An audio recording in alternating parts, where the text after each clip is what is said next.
Alright, hey everyone, this is Commander Napkin, and I'm feeling suave and sassy. Just kidding. But you know what is suave and sassy? This video. Because you're watching it. Anyway, so we just finished the, whatever it was, the Submerged Castle, I think. Yeah, Submerged Castle. Lost a couple Pikmin here and there, but we're doing pretty well. Let's see, I'm just gonna end up this day, gonna go harvest some Pikmins, and kill these little fly thingies. Just don't do much. And yeah, that's about it.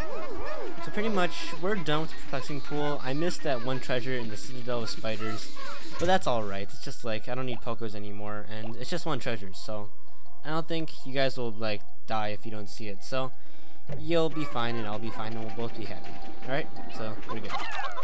And this is the smaller version of that giant boss that we fought before in the shower room. Yeah, the shower room boss.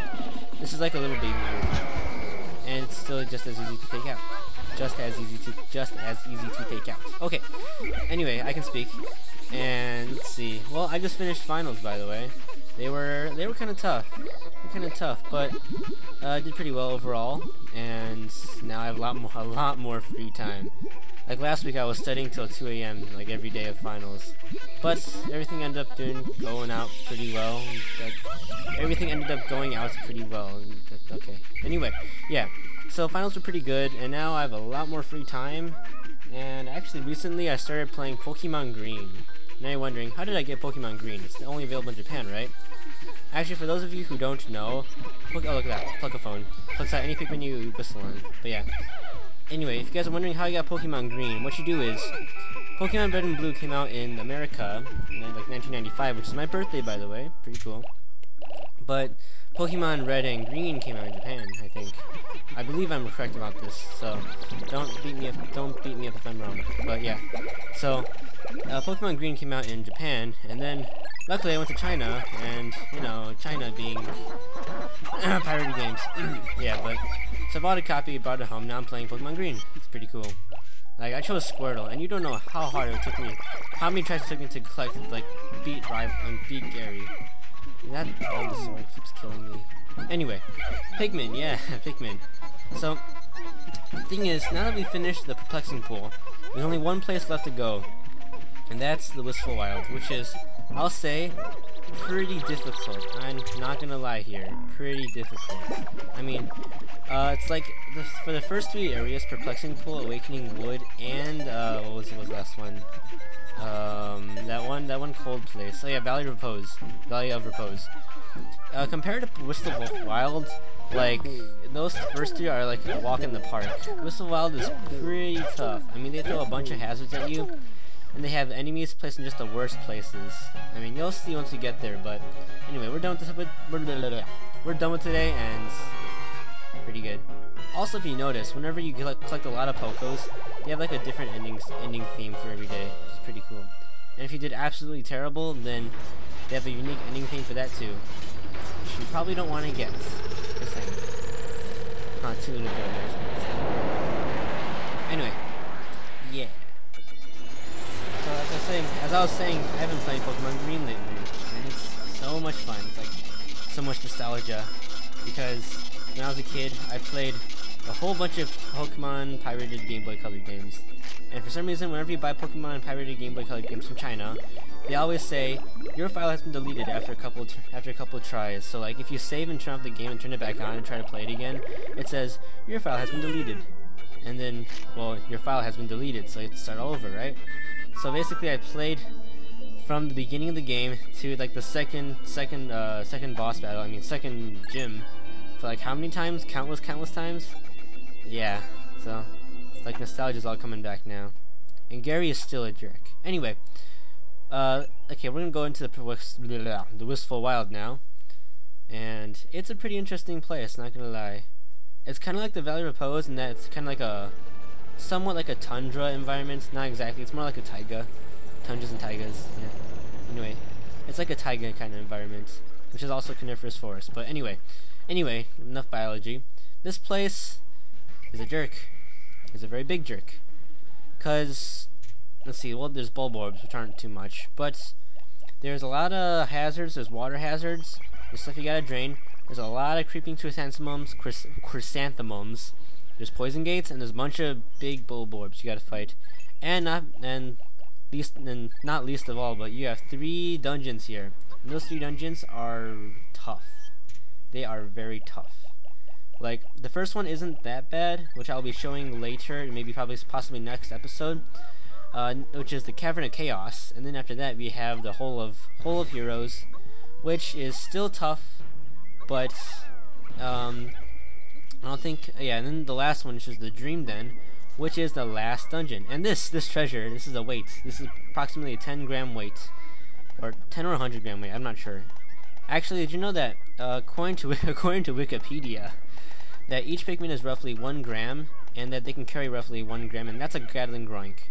But yeah, Pikmin are equivalent of 1 gram, so which is, I guess it does kind of make sense. I mean, they're like little carrot things, so in proportion wise, I guess they can kind of look like 1 gram, little carrots running around. Yeah.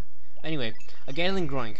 It's like this big chicken robot, hosey machine bagpipe thing that walks around. And what it does is it shoots rockets or like bombs or flashing firecrackers at you. Like, look at that, bam, and they blow up. The good thing is that they're considered explosions. However, they're not one-shot kill explosions. However, they are one-shot kills for white Pikmin, because white Pikmin suck. But anyway, yeah, the explosions from the Gatling Groink, they will lock onto your Pikmin or captain, usually your captain. And then they will just follow around and like land wherever your captain was when they shot it. They shoot like 3 of them. They can damage other enemies, like they can damage Bulborbs and whatever they're called. Any enemy pretty much. So you can use them to your own advantage, but they're incredibly annoying to kill once you're done killing all the other enemies. Like here, I'm gonna aim some of those bullets at these Bulborbs, these poor little Bulborbs, hoping that they're gonna kill him. But thing about this Gatling Groink is that once you kill it, it's not completely dead. It's like a bull bear. You know bull bears? Those big things with like the inflated lips and the puffy lips? Yeah, those guys. Once you kill those guys, they always like regenerate health. Well, the Gatling Groink's no different. Except Gatling Groink, yeah, it's like, actually no. The Gatling Groink and the bull bear are somewhat similar in the fact that both of them like to roam around randomly. And both of them also attack Pikmin on sight. And that both of them regenerate health after they die, so they can come back alive, which is really annoying. So yeah, luckily the Gatling Groink can't even eat your Pikmin, so you're safe from that at least. So that's not too bad. Anyway, yeah, Gatling Groink, they're annoying. You're gonna see a lot more of them, especially in the Cavern of Chaos, because they are highly annoying. And this is the Cavern of Chaos, as I was just mentioning. This place is probably the easiest out of the 3 dungeons. Yeah, it's not that tough. However, the boss is pretty unique, I'll have to admit.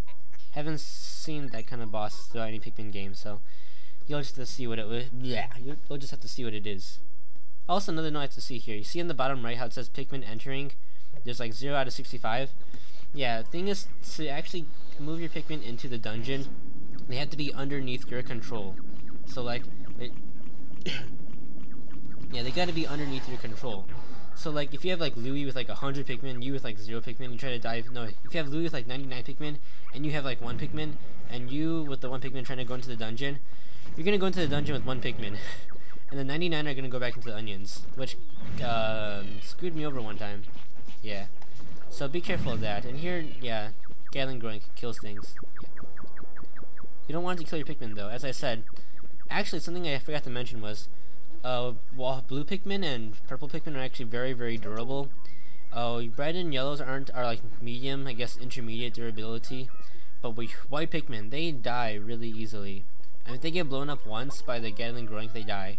Like purple Pikmins, they're tanks. They can take anything pretty much. What is that guy doing? He's like attacking nothing. Anyway, yeah, these guys, just like spam them with purples like anything else in this game. Be careful, they also shake off your Pikmin too, so be careful of that. I don't know what this guy's doing. He's like shooting randomly in the, yeah, whatever. And look, his health bar. Look at it. Yep, it's slowly regenerating. Yeah. So that can be annoying, but I guess you can bitter spray them if you have a bitter spray. But honestly, they're not too tough to take care of unless you unless you like constantly swarm them with your Pikmin in between their shots, I mean their shake-offs, because once they shake off and you swarm them with enough Pikmin, they'll just keep shaking you off and they won't shoot at you, so you're safe. For the most part. And that Pluckaphone is so useful. Let me look at that all at once. Yeah, no more button mashing. So yeah, anyway, this is the Wistful Wild. It's pretty tough. Pikmin 2 at this point, it like escalates in difficulty. I'll admit, the cavern, I mean the submerged castle is probably the hardest out of all the dungeons in the first 3 areas. But Wistful Wild, it gets really tough. I mean, they just throw everything at you, all hazards, a whole bunch of things, and they're really big jerks about it. Yeah.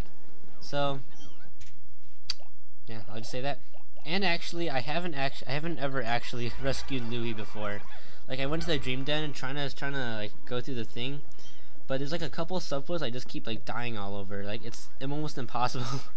I mean, I'm sure it's possible if I had like the patience to like run through with my captains and just punch everything to death, but I don't have that patience. And no wonder he was like shooting there.